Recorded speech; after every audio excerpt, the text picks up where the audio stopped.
Now, what if I told you I could completely transform your strumming technique in just one video?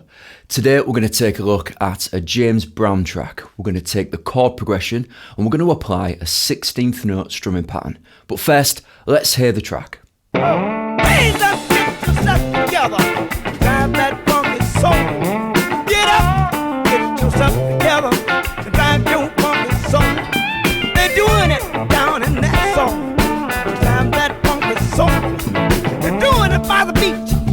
The first thing that we notice is the consistency of the strumming hand. We never let that 16th note strumming pattern stop, regardless of what is going on in the fretting hand. It could be lead guitar, it could be chords. We keep that strumming pattern going, regardless of what we are doing in this hand. So let's start off by learning the chords. To get the chord diagrams for free, you need to click the link in the description and you can download my free songbook. It'll give you all of these chord diagrams and lots more songs too, and it's all free. But let's break them down one chord at a time. The song is in the key of D minor, so we're going to start off with a D minor bar chord, and we need to go all the way up to the 10th fret. You're going to take your index finger, and I want you to bar the G, B and E strings at the 10th fret. And that is going to be with your index finger. We're going to take the ring finger, and that's going to play the 12th fret of the A string, and the D string needs to be at the 12th fret, and that is with the little finger. That gives us our first chord, a D minor chord.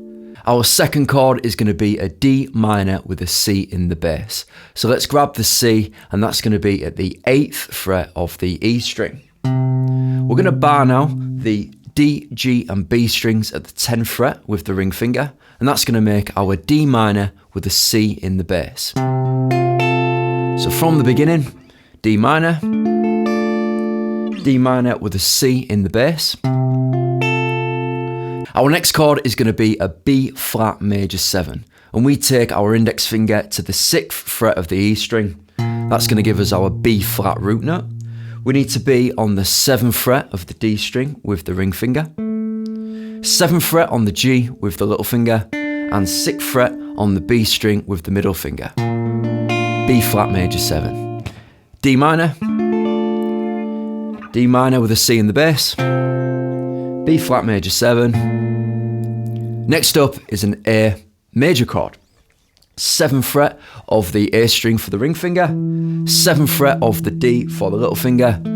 We go to the 6th fret on the G for the middle finger, and then it's the 5th fret on the B string for the index finger, giving us our A major chord. D minor with a C in the bass, B flat major 7, A. Next up, we need to build up to our funky 16th note strumming pattern, and that requires just a little bit of counting.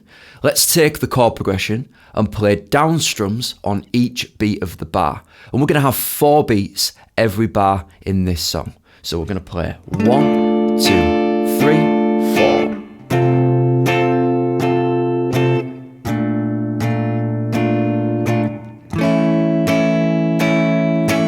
Building up to our 16th note strumming pattern, we're going to double that. And instead of playing 4 down strums, we're going to count 1 and 2 and 3 and 4 and.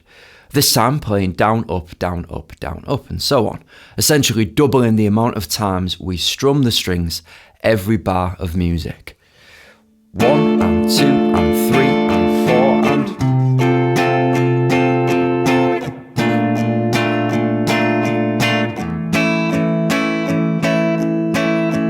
And then to get to the 16th note strumming pattern, we need to double that just one more time. This time, counting 1 E and a 2 E and a 3 E and a 4 E and a. Every bar of music now has 16 strums. So let's try that now.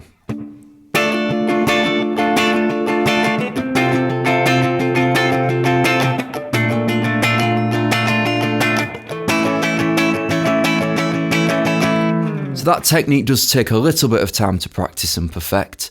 It will take a little bit of repetition to get that 16th note strumming hand moving confidently and fluently.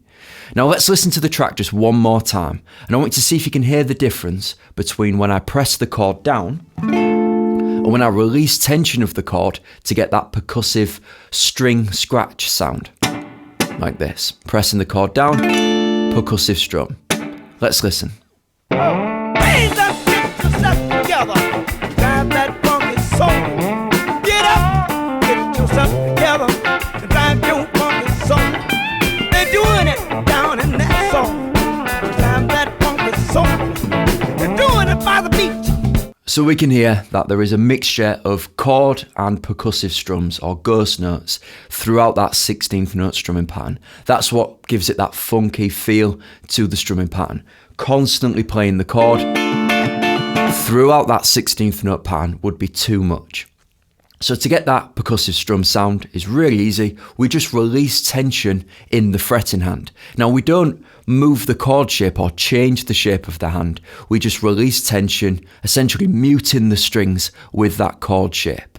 So let's have a listen to the difference. Pressing the chord down, release tension. You can see the shape of the chord doesn't change, just the tension at which I'm pressing the strings down, that of course changes.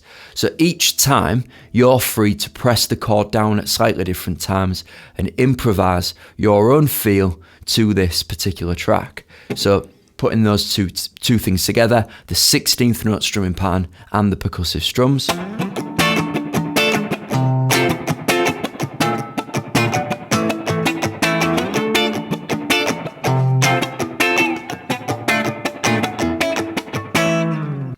Now, one thing to point out, when we were counting up to our 16th note strumming patterns, we were using one chord per bar, like this. 1, 2, 3, 4, 1, 2, 3, 4.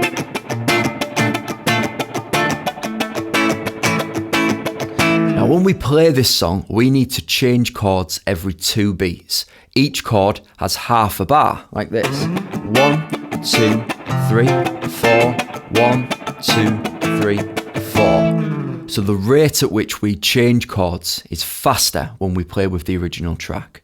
Let me know how you got on in the comments, and I'll see you in the next one.